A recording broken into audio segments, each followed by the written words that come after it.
ഷൈൻ്റെ ഏറ്റവും സ്ട്രോങ് ആയിട്ടുള്ള ഒരു ആക്ടർ പെർസ്പെക്റ്റീവിൽ ഒരു ഏരിയ എന്താണെന്നാണ് അഖിൽ വിചാരിക്കുന്നത്? ഷൈൻ നന്നായി ഇമോഷൻസ്, എല്ലാ ഇത്രയും ഇമോഷൻസും ചെയ്യാൻ കഴിവുള്ള ഒരു ആക്ടറാണ്. ഇപ്പോൾ തല്ലുമാലയിൽ ഇയാള് അവരുടെ ഈ പിള്ളേരെ കുറിച്ചിട്ട് ബിനു ബാപ്പുവിന്റെ അടുത്ത് പറയുന്ന ഒരു പോർഷൻ ഉണ്ട്.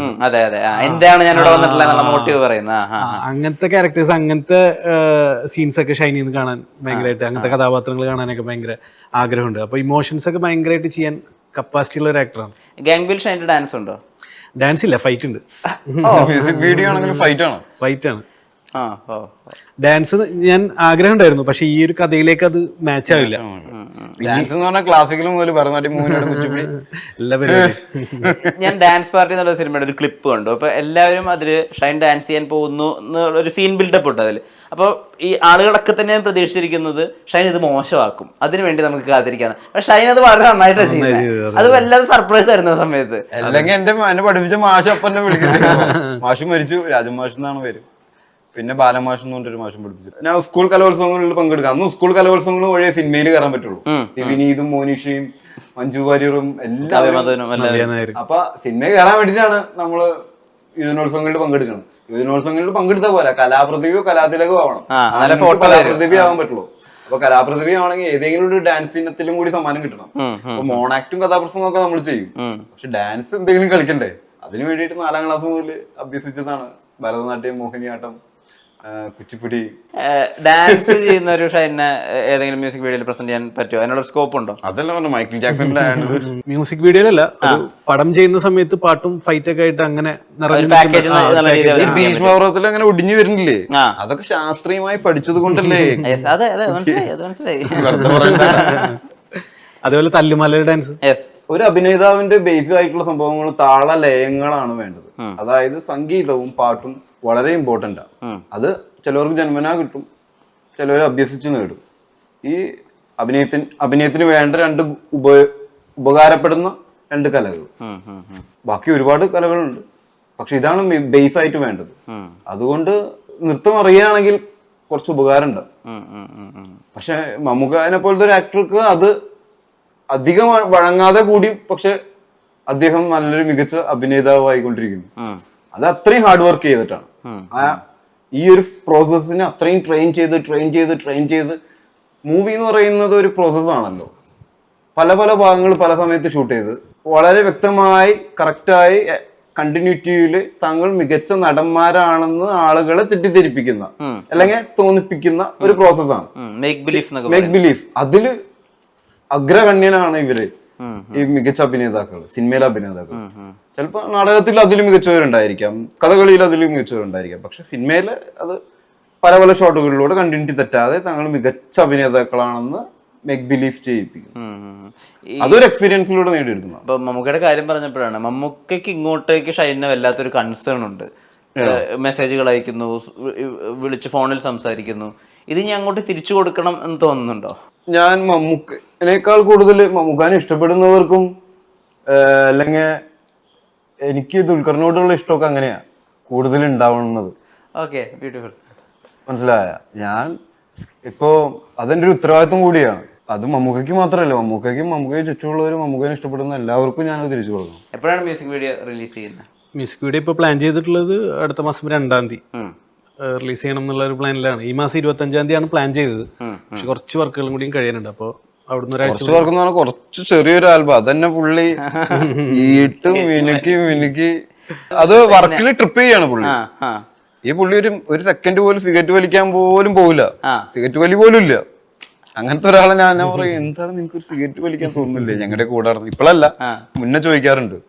അപ്പൊ ഇപ്പോഴാണ് എനിക്ക് മനസ്സിലാവണം അങ്ങനെയും പറ്റും, സിനിമ ലഹരിയാക്കി വെക്കാനും പറ്റും. അങ്ങനെയല്ല, എന്നാലും ഈ വക ഒരു വലി പോലും വലിക്കാതെ എങ്ങനെയാണ് ഇരിക്കണേന്നുള്ളത് എനിക്കത് അത്ഭുതമായിരുന്നു. പക്ഷെ ഇന്ന് മനസ്സിലായ പറ്റും.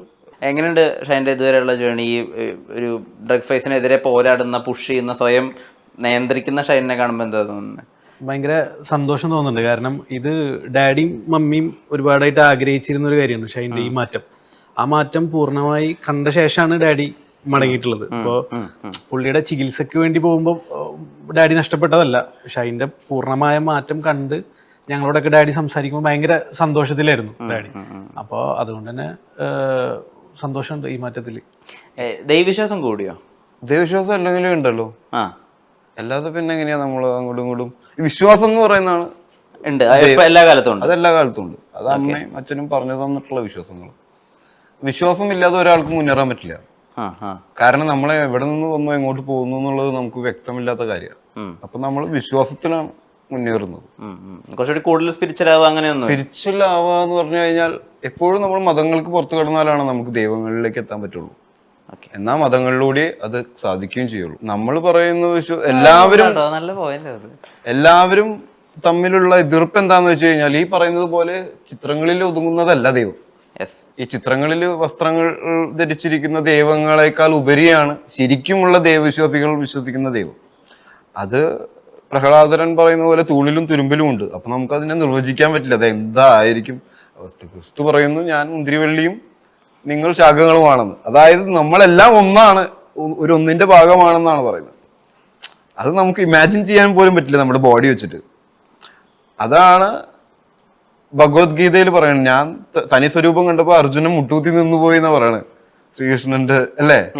അപ്പൊ ആ രൂപം അത് എന്തായിരിക്കും? അതിനെ നമുക്ക് ഒരിക്കലും ഒരു ചിത്രത്തിൽ ഇൻക്ലൂഡ് ചെയ്യിക്കാൻ പറ്റുന്നതല്ല. ഇത്രയും വായനയുള്ള ഒരാളായിരുന്നോ? അല്ല, ഇതൊന്നും വായിച്ചിട്ട് വരുന്നതല്ല. നമ്മളെ പറഞ്ഞ് മനസ്സിലാക്കി നമ്മള് ചുറ്റുമുള്ള ആളുകൾ വായിക്കുന്നവരും ഇത്രയും സംസാരിക്കുന്നവരും ആയതുകൊണ്ട് നമുക്ക് മനസ്സിലാവുന്ന കാര്യങ്ങളാണ്. പിന്നീട് നമ്മൾ അത് ആലോചിച്ച് നമ്മളൊരു പോയിന്റിലേക്ക് എത്തും. ഇതിലും അപ്പുറത്തേക്ക് ചിന്തിക്കണം. ഇത് അങ്ങനെയല്ല എന്ന് വാദിക്കണം. എന്നാലേ പുതിയ ചിന്തകൾ ഉണ്ടാവുള്ളൂ. ചിന്താ സ്വാതന്ത്ര്യം. ഷൈൻ എന്നുള്ള മനുഷ്യന് ചിലപ്പോൾ പല അവസരങ്ങളിൽ പൊതുസമൂഹം ചില ഏരിയകളിലൊക്കെ ഒന്ന് ക്യാൻസൽ ചെയ്തിട്ടുണ്ടായിരിക്കും. പക്ഷെ അയാളുടെ നടനെ ഒരു കാരണവശാലും ക്യാൻസൽ ചെയ്യാൻ സാധിക്കില്ല. അപ്പോൾ അതിന്റെ മറ്റൊരു പതിപ്പ് അല്ലെങ്കിൽ അതിന്റെ മറ്റൊരു എഡിഷൻ ആവട്ടെ, ഇനി ഒരു തുടക്കമാവട്ടെ ഗാങ് ബി എന്നുള്ള മ്യൂസിക്കൽ ആൽബം. അതാണ് plan B. Yes, gang B ഒരു പ്ലാൻ ബി ആവട്ടെ. ഇനി പ്രതീക്ഷയുണ്ട് ഒരുപാട് നല്ല വേഷങ്ങളിലേക്ക്.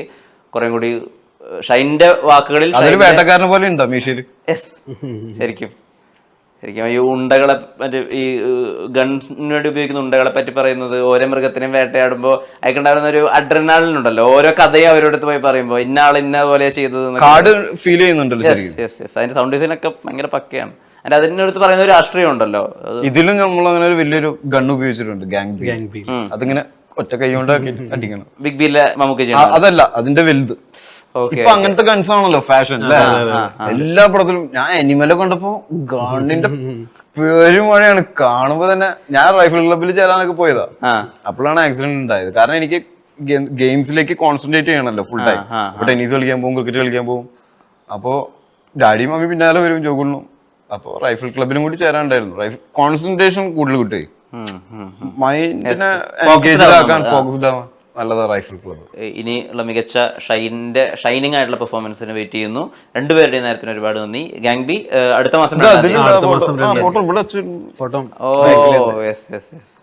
അത് വലിയ കണ്ണ. ഗാങ് ബിനെ കുറിച്ച് പറയുമ്പോൾ ഇത് മലയാളത്തിലൊരു വലിയ ബഡ്ജറ്റ് ആയിട്ട് ചെയ്തിട്ടുള്ള ഒരു മ്യൂസിക് വീഡിയോ ആണ്. ഷർഫുക, ഷർഫുകയാണ് പ്രൊഡ്യൂസ് ചെയ്തിട്ടുള്ളത്. അപ്പൊ അവര് ആ മ്യൂസിക് കമ്പനിയാണ് നമുക്ക് ഇത്രയും വലിയൊരു സപ്പോർട്ട് തരുന്നത്. അപ്പോ എന്തായാലും 2-ാം തീയതി ഇറങ്ങും, സപ്പോർട്ട് ചെയ്യാം.